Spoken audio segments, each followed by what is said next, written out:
Ассалаумағалейкум. Бүгін біздің арнамызда алғашқы видео, және де бұл видео біздің жеке проектіміз туралы болмақ. Бұл көлік Альфард пен Эстималардың иелері қызығатындай көлік. Өйткені бұл минивэн оларды жолда шаңғап тұрып кететін сөзсіз. Бүгін бізде обзорда Hyundai Starex V8 3UZ моторымен.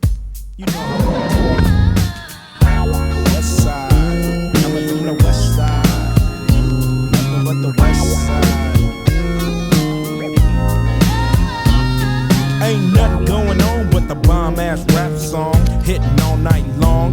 Just like me on the black and white ivory, getting six on a T-Elite. You don't wanna see a Jeep. Бұл видеода машинаның комплектациясы туралы және де іші сырты туралы сөз қозғамаймыз. Тек қана техникалық характеристикасы туралы айтатын боламыз. Енді ең алдымен бұл машинаның иесі бұл шешімге қалай келгендігі туралы қысқаша тарихын айтып кетсем, машина 2020 жылғы Кореядан алып келінген, жаңа күйінде газ болған, басында заводской газ, пятиступка автоматпен болған болатын.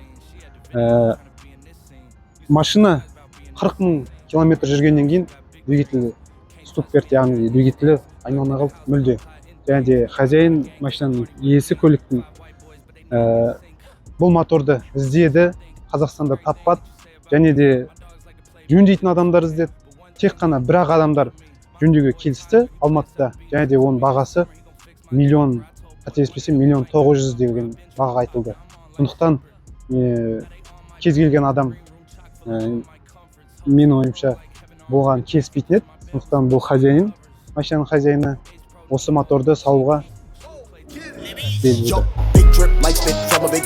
Fendi on my collar, I'm a real rich prick. Feel like some extra piece, shake 'em off my dick. Too much sauce, bro, my heel. Бізде мотор 3UZ 6-ступка Toyota C0 машинасынан.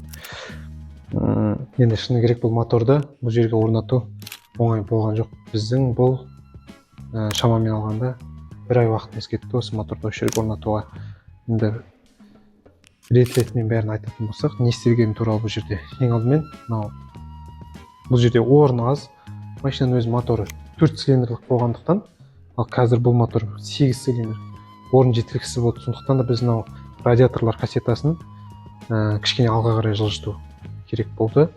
Оны жылжыттық, ештеңе еш нәрсеге тимейді, бәрі орнында, еш нәрсе қозғалып нетіп тұрған жоқ. Радиаторлар осы Hyundai Starex'тің өзіне штатный қалды, вентилятормен қоса. Бұл моторды суытуға әбден жетеді. Сондықтан бұны қалдыру деген шешімге келдік.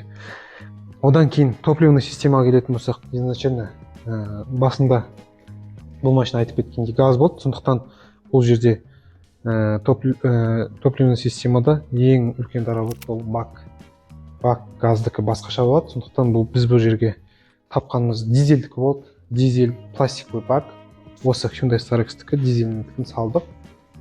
Топливный станция, топливный насос барлығы енді Toyota осы өзінікі, Toyota C0-дікі.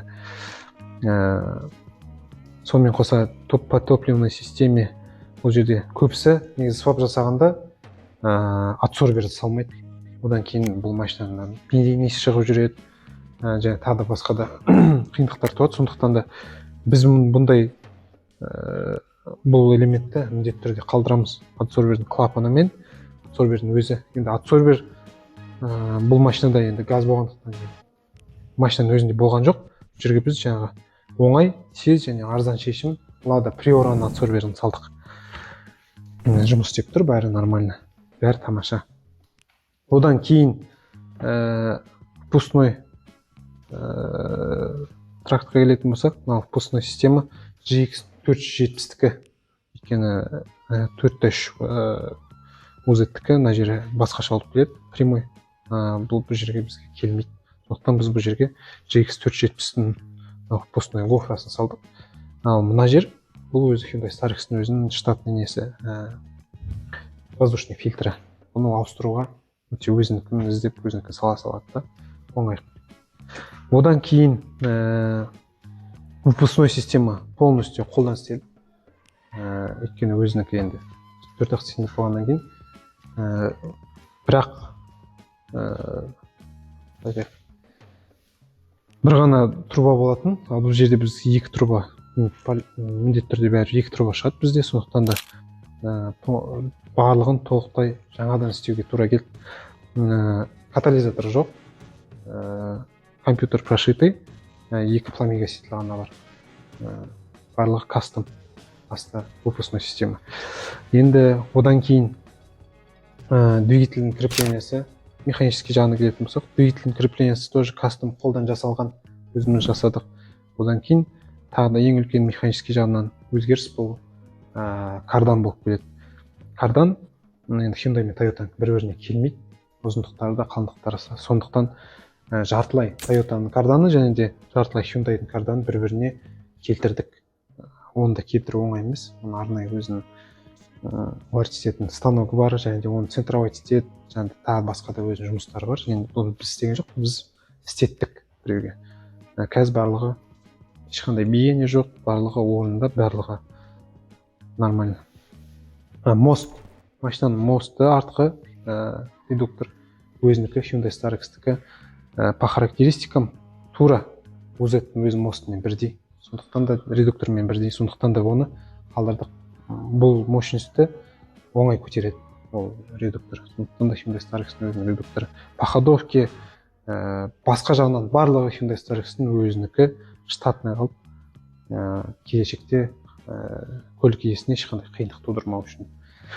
Және де ең үлкен жұмыс бұл жерде әрине бұл электрика жағынан. Осы бір айдың жартысын осы электрика алады ғой негізі. Бұл жерде біз компьютерді осы капоттың астында қалдырдық, көрінбейтін жерге орнаттық. Қолдан өзінің коробкасы бұл жерге енді ешқай жерге келмейді, сондықтан біз қолдан өзіміз коробка жасап, охлаждениесімен коробканы аккумулятордың астына орнаттық. Басқа жағынан барлық сымдары, тоқтары штатный, өзінің Hyundai Starex-тің штатный орындарымен жүреді, және де блок предохранитель Hyundai Starex-тің өзінікі штатный қалды. Мысалы, блок предохранительді ашып, кез келген предохранительді алсаңыз, бензонасос деп тұр ма, ол бензонасосқа жауап береді. Яғни заводтағы блок предохранитель қандай болып, барлық сол функцияны орындайды. Бұл да келешекте жаңағы көлік иесіне қиындық тудырмау үшін арнайы істелді. Басқа компрессор OZ-тің өзінікі, Hyundai-тікі емес, Hyundai-тікі енді бұл жерге келмейді. Сондықтан OZ-тікін қалдырдық, трубкаларын переделать еттік.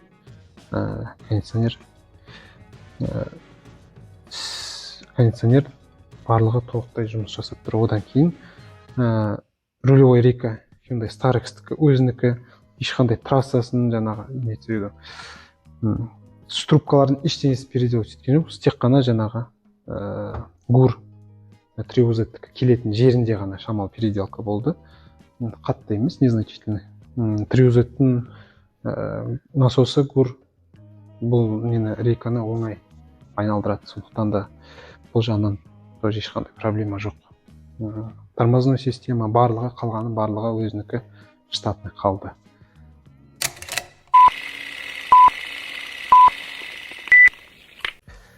Салонда бізде машина полностью сток, ешқандай ештеңе ауысқан жоқ.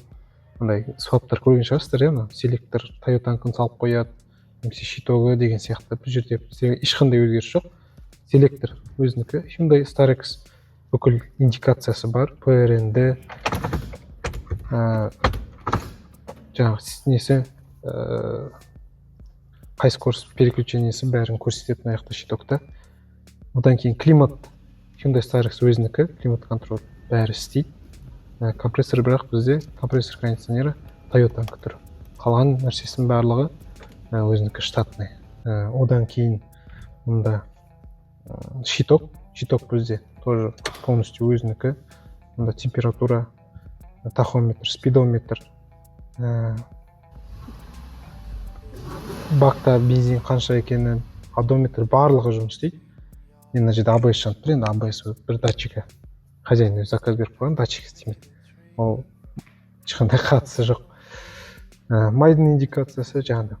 Полностью барлығы, не бар барлығы штатный түрде Hyundai Starex-тікі өзінікі жұмыс істеп тұр салонда. Басқа ешқандай өзгеріс жоқ бұл жерде.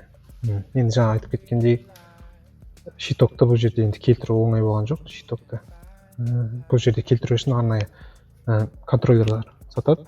Toyota мен Hyundai'ның арасында екен біріктіретін. Бұл жерде бізде контроллер тұр. Оны біз Ресейден заказ беріп алдырдық арнайы осы машинаға. Құрметті көрермендер, бүгін бізде қысқаша обзорда болған Hyundai Starex 3Z мотормен.